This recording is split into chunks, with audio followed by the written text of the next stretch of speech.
Bueno, les pregunto, ¿ustedes sabían que en el Hospital Maciel funcionan 3 centros de medicina altamente especializada? ¿Cómo están trabajando con la pandemia? ¿Qué patologías son las que atienden más frecuentemente? Todo esto lo vamos a dialogar con el doctor Homero Bañulo, infectólogo y además miembro de la Comisión de Apoyo del Hospital Maciel. Doctor, bienvenido. Gracias por su invitación. Creemos que es un tema relevante sin dudas en el desarrollo. Porque están en el ámbito público y porque, bueno, trabajan en 3 áreas muy importantes que ya se las vamos a preguntar. Y, por ejemplo, el año pasado, con pandemia, con toda la distorsión que tuvo el sistema de salud y que todavía tiene, se lograron hacer 36 trasplantes de médula ósea. Y sí, y además eso dentro de uno de los IMAES que tenemos, y además tenemos IMAES de hemodiálisis, y para pacientes en insuficiencia renal crónico y también para ese tipo de pacientes diálisis peritoneal. Digamos, en diálisis peritoneal se hicieron aproximadamente 11.000 procedimientos por parte de los propios pacientes, controlados por el equipo que tenemos, que es de excelencia, y en hemodiálisis se realizaron alrededor de 8.872, si no me falla la memoria, en un centro que tiene 12 sillones y que estamos apostando a que nuestros IMAE nuevamente adquieran toda la relevancia que merecen tener por el equipo técnico y muy especialmente por la población, que son pacientes provenientes del propio hospital y de otras áreas de ACE, que son los que reciben tratamientos preferentemente allí. Si bien pueden llegar pacientes de otras áreas, inclusive de instituciones de asistencia médica colectiva, algunas derivan, fundamentalmente digamos el 80% de los pacientes provienen del propio hospital o del sector Bañulo, público. Justamente eso, ¿qué significa para el país tener un centro con estas características, con IMAE de estas características y que sea de acceso a la población en general? En nuestra opinión, yo fui presidente del Fondo Nacional de Recursos entre el 2000 y el 2005 y en aquel entonces una de las cosas que incentivamos fue el desarrollo de los centros de medicina especializada dentro del sector público, porque creemos que el sector público puede competir inclusive con cierto nivel de ventajas en estas áreas y que no debe de dejarle al sector privado esto. Fíjense ustedes que el desarrollo de estos IMAES se realizó durante la gestión del director doctor Gustavo Bogliacini.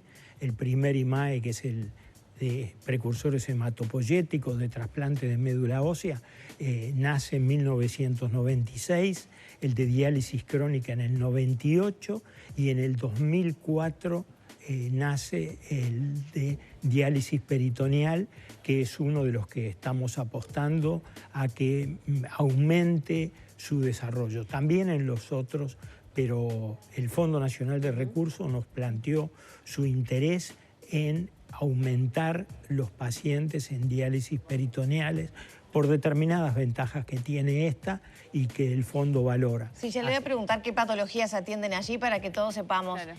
Usted decía que retomen la relevancia que tuvieron. Este acuerdo con el Fondo Nacional de Recursos apunta justamente a eso, que desde el sector privado puedan ir más pacientes. No sé si existen centros de esa naturaleza en el sector privado también. Sí, también existen centros en el sector privado, pero nosotros pensamos, digamos, es un planteo de la propia comisión que es honoraria y que integra también el director del hospital. Yo llevo vinculado al Hospital Maciel 43 años, ahora en otra función, pero digamos, es imposible no profesarle un gran cariño a nuestros hospitales públicos por la función relevante que han cumplidos desde siempre en nuestra sociedad.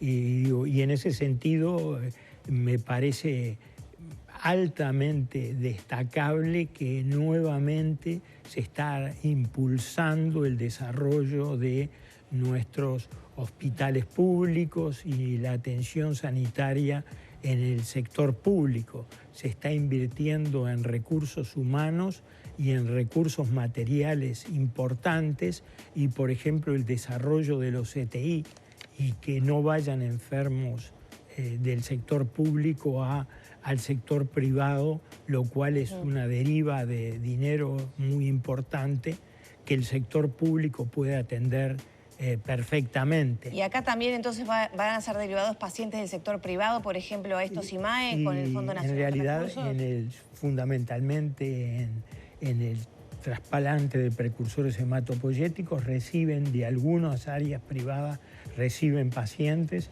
se han atendido ahí con total satisfacción.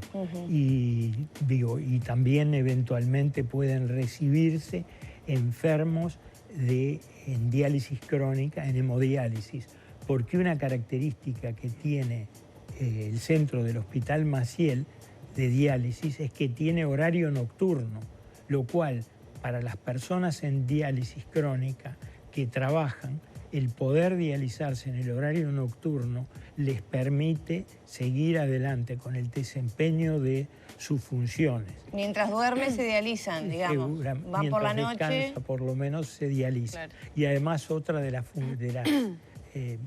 ventajas que le aportamos a los pacientes es el traslado. El hospital se hace cargo de muchos de los traslados de pacientes en diálisis crónica que viven muy frecuentemente en barrios bastante alejados y con dificultades en cuanto a su movilización por peor movilidad, peor acceso. Eso es fundamental también para ellos. Bañuelo, decíamos más temprano que se realizaron 36 trasplantes de médula ósea en plena pandemia durante el año 2021, que fue sumamente complejo si lo comparamos con 2020, ¿no? Pero también se realizaron 10.000 procedimientos en cada uno de los IMAE. ¿Qué previsiones hay para 2022? Teniendo en cuenta esta situación además sanitaria, que el Maciel, si no me equivoco, tuvo algunas complicaciones con los niveles de contagio. Sí, más que nada lo que ha tenido es justamente, como todos, un porcentaje no despreciable de personal de la salud que ha contraído también la enfermedad en estos últimos meses, de este último brote que estamos recibiendo en el país, vinculado a Omicron. Y hay además 5 pacientes que en este momento están en hemodiálisis crónica que son portadores de COVID. Claro. Sin embargo, se preparó un área y un turno especial para ellos y con el asesoramiento del jefe de infectología del Hospital Maciel, el doctor Fabio Grill, se desarrollaron protocolos específicos para dar la mayor seguridad posible. Claro, porque además son pacientes de alto riesgo, ¿no? Si tienen COVID. Por un lado, pacientes de riesgo, sin embargo están marchando bien ellos, y por otro lado, digamos, también el riesgo del personal, donde se juntan, por un lado, la mayor exposición al riesgo, por otro lado, la transmisibilidad de esta variante. Y además, el hecho que había muchas licencias programadas, que es lo que está, de alguna manera, complicando también al sector salud. Porque uno no puede, a gente que trabajaba, se ha desempeñado durante estos 18 meses o 20 meses, como se ha desempeñado, todavía ha llegado el momento decirle de que su no vacación planeada, decirle, no tenés licencia por una nueva contingencia. Todo eso justamente habla de la complejidad del momento que atravesamos, pese a lo cual, con el apoyo muy importante del personal, personal de elevada dedicación, estamos enfrentando bien la situación. ¿Se va a poder trabajar a los niveles del año pasado con esa cantidad? Yo pienso que son más. 30.000 procedimientos, si no me equivoco, un montón de trasplantes. Yo pienso ¿se va a mantener por ahí? Que vamos a aumentar. Vamos a aumentar, entre otras cosas, porque estamos invirtiendo en mejorar el equipamiento. Hemos comprado, por ejemplo, sillones nuevos para que los pacientes estén más confortables, tanto en el hospital de día como durante los procedimientos de hemodiálisis. Hemos comprado nuevo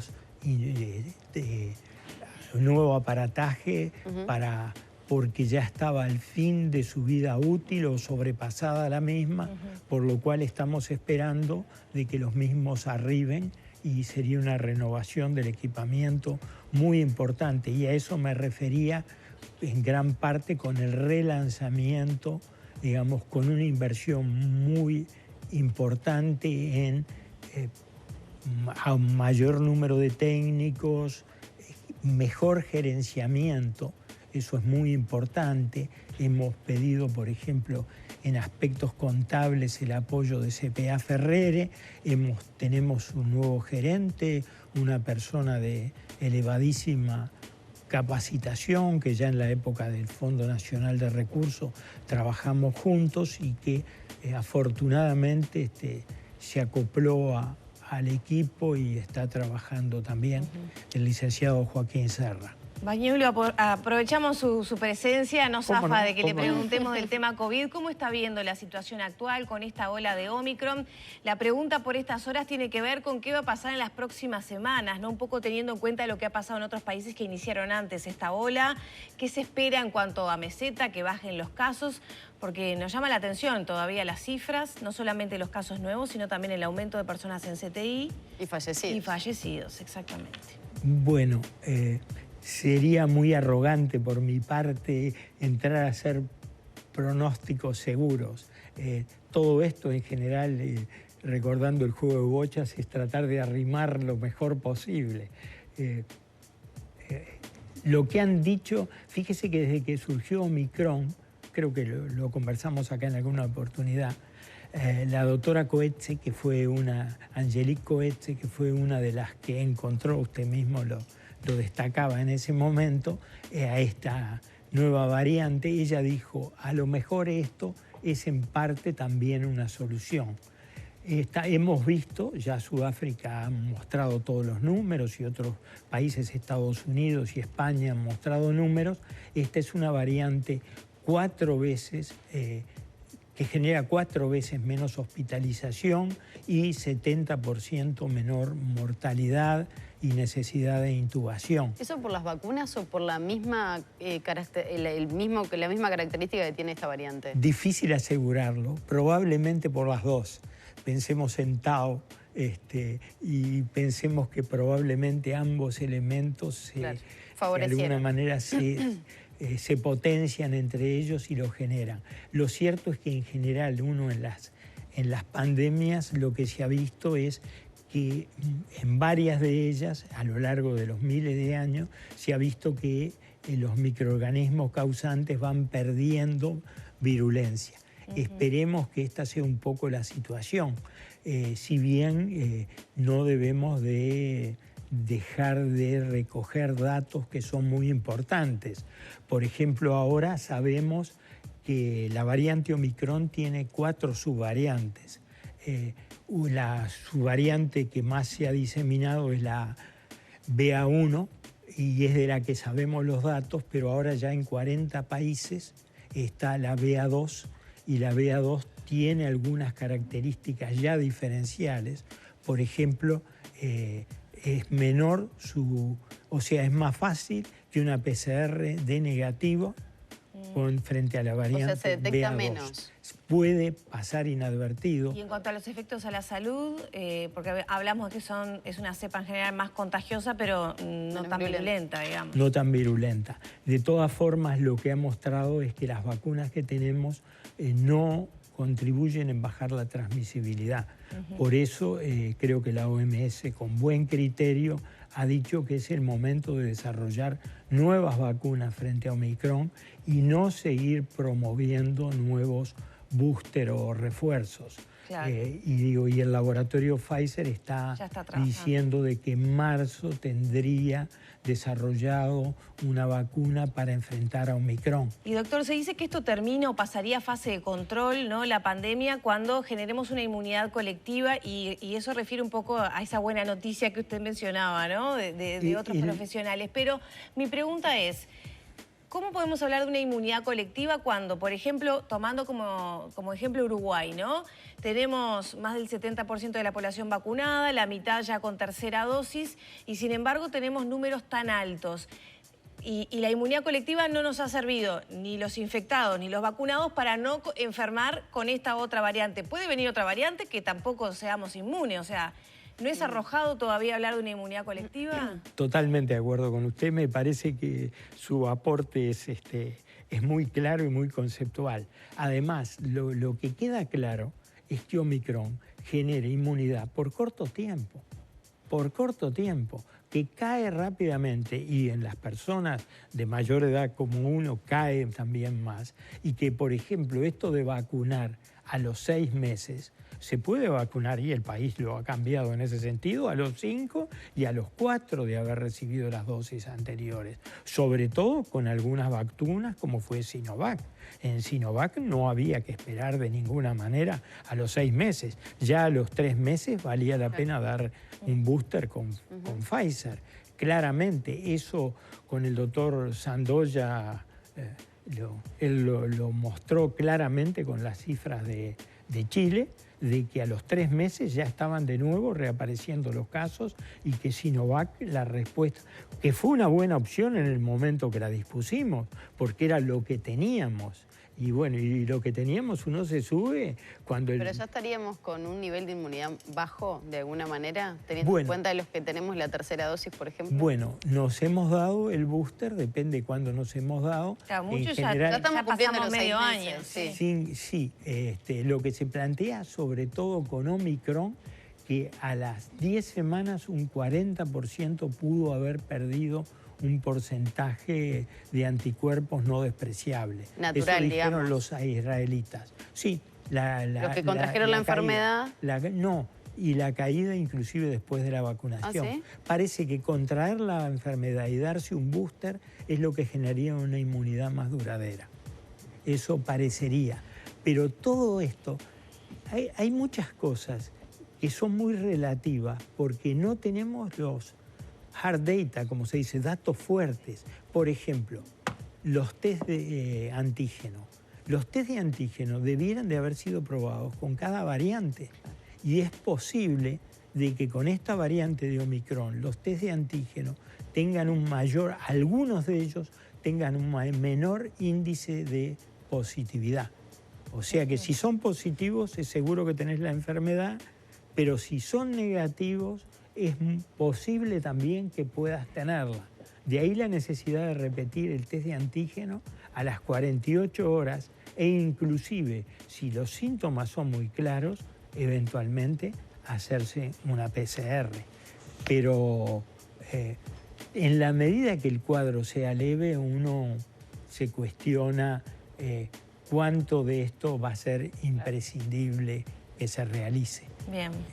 Doctor, muchas gracias. Y como tú dijiste, muy bien, yo creo que todo esto está bajo los signos de interrogación de que no aparezca una nueva variante. Fauci es lo que destaca todas las veces. Todas estas son conclusiones provisorias en la medida que no aparezca una nueva variante. Bueno, seguirán surgiendo preguntas también. Muchas gracias por estos minutos. No, a ustedes, gracias. Cerramos por aquí la entrevista con el doctor Homero Bañulo. Ya son las 9 de la mañana, 41 minutos. Hacemos una nueva pausa, ya volvemos.